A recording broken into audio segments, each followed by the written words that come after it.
4 em cada 10 alunos do 9º ano do ensino fundamental na cidade de São Paulo já sofreram bullying, segundo dados de uma pesquisa do Instituto Brasileiro de Geografia e Estatística, o IBGE, divulgados na última semana.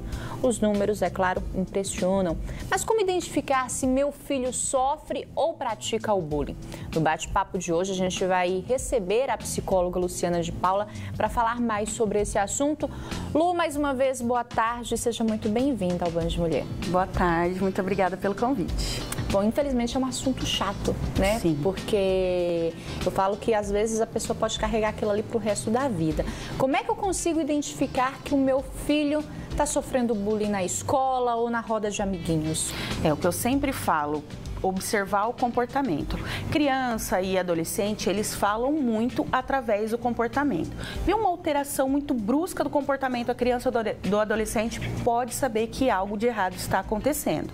Aliada a isso, vai ser uma resistência em ir para a escola, né? Não quer ir, falar que está com dor de barriga, que está com dor de cabeça, ou pedir para a escola ligar para ir buscar mais cedo, ter uma diminuição das notas, se desmotivar totalmente pelo ambiente escolar. Aí a gente já começa a entender que tem alguma coisa errada acontecendo. E a gente pode falar de idade, a partir de que idade mais ou menos? Porque a gente sabe que até uma certa idade a criança ainda não tem essa maldade, digamos assim, né? De tratar com apelidos, de fazer coisas ofensivas para outras crianças. A partir de que idade é bom ficar atento a esse comportamento? Desde sempre. Né? Mesmo que não tenha em idades menores, aí, em crianças menores, que não tenha esse intuito ou essa maldade, isso pode sim refletir na criança que às vezes está recebendo algum tipo de xingamento ou de agressão. Então é importante sempre ficar atento, tanto os pais quanto os professores, para inibir essas ações. Então, a partir do momento que a criança ela já começa a se relacionar no ambiente escolar, é importante que seja observado sempre como que essas relações elas estão acontecendo. E tem algum comportamento que eu possa observar se o meu filho pratica o bullying? Porque a gente fala muito, né, de quem recebe, mas de quem pratica é bom ficar de olho justamente para evitar. Sim, também é através do comportamento. Então, porque assim, nem sempre a pessoa que pratica o bullying vai ser aquela pessoa agressiva. Pode ser aquele que se apresenta como o legalzão da turma e esse bullying, ele vem aí como uma forma de brincadeira, né? Ah, eu sou o legalzão. Então, aquela pessoa que tem um perfil, né? Aquela criança, aquele adolescente tem um perfil de ser muito líder, que tem que fazer as coisas do jeito que eu quero. Então, geralmente ali ele pode ou praticar a violência com o outro, ou ele pode também manipular o grupinho dele para que pratique o bullying com as outras pessoas. Por que algumas crianças acabam sofrendo caladas, têm dificuldade de contar, de expressar isso para os pais ou para os professores? O medo, né? A falta de acolhimento. Às vezes o bullying ele acontece até dentro do próprio grupo que a criança está inserida, que o adolescente está inserido. Então, o medo da rejeição, o medo de não ser aceito, o medo de contar e sofrer retaliação, o medo de não ser acolhido pelos professores, das pessoas não acreditarem, de ser motivo de chacota. Então, o medo é a principal causa que faz com que as crianças e os adolescentes eles fiquem em silêncio. Você falou dessa questão das brincadeiras, né? Eu até costumo dizer assim, que às vezes o que é legal para você, a brincadeira que é legal para você, não é legal para a pessoa. Então, por mais que você fale, mas é só brincadeira, mas se a outra pessoa não achou graça, não achou legal aquilo, aquilo ali entra como um bullying também. Sim, entra como bullying, porque isso pode trazer consequências e danos para a vida da pessoa por um longo período, de se tornar realmente um trauma, porque mexe com a autoestima, mexe com a segurança, né? Como a pessoa se vê, se enxerga, se coloca, se posiciona. Então, se a pessoa estabelecer um limite, olha, eu não gosto que fale dessa maneira, eu não gosto que age dessa maneira comigo, parou. Só que muitas pessoas têm dificuldade de ensinar os filhos a respeitarem os limites, porque em casa os limites deles não são respeitados. Geralmente na escola, as crianças e os adolescentes, eles vão reproduzir aquilo que eles vivem no ambiente familiar deles e no ambiente social deles. Então, se na minha casa eu não respeito o meu filho, eu não respeito a minha criança e o meu adolescente, ele não vai respeitar também o não que o colega dele for falar. Ele não vai saber lidar com aquele não, com aquele limite que aquele colega está impondo para ele. Então, por isso que é importante a gente também se policiar e ver como que é que a gente lida com os nossos filhos dentro de casa. Essa questão de lidar, qual que deve ser a postura, né, dos pais, dos responsáveis, até mesmo dos professores, diante de uma cena de bullying, né? Independente se é ou não com o meu filho, mas você vê aquela cena ali, né, de uma criança fazendo bullying com a outra. Qual deve ser a postura?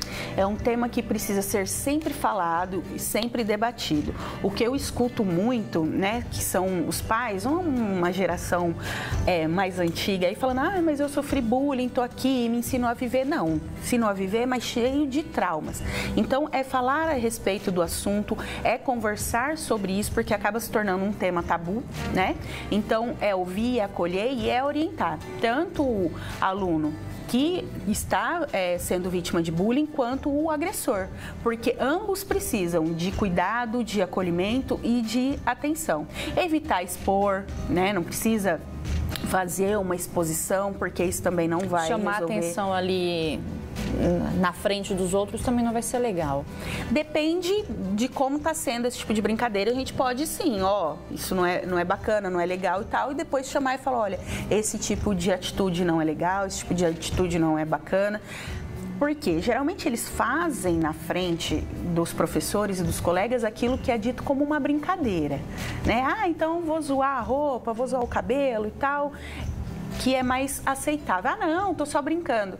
A agressão física, né, aqueles tipos de agressões que são mais profundos, eles fazem escondido. Então, quem vai ser o defensor, geralmente são os inspetores de aluno que acompanham na hora do intervalo, que às vezes eles conseguem enxergar o que o professor, um coordenador, um diretor não consegue ver, e os colegas.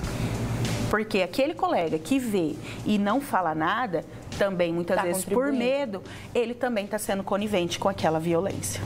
Uma criança, uma adolescente que pratica bullying, ela está querendo mostrar, está querendo provar alguma coisa, né, para a escola, para a sociedade, tipo, olha, eu estou fazendo isso, mas eu quero provar tal coisa. É também um método de defesa? Também, pode ser. E, geralmente, quando a gente fala do bullying, a gente está falando de relações de poder, onde um quer dominar o outro. Sim. Então, eu quero mostrar que eu sou bom, que eu sou melhor, então eu preciso também de alguma atenção, ou em algum momento da vida ele também sofreu bullying, isso acontece. Eu também já fui vítima de bullying e agora eu vou praticar essa agressão.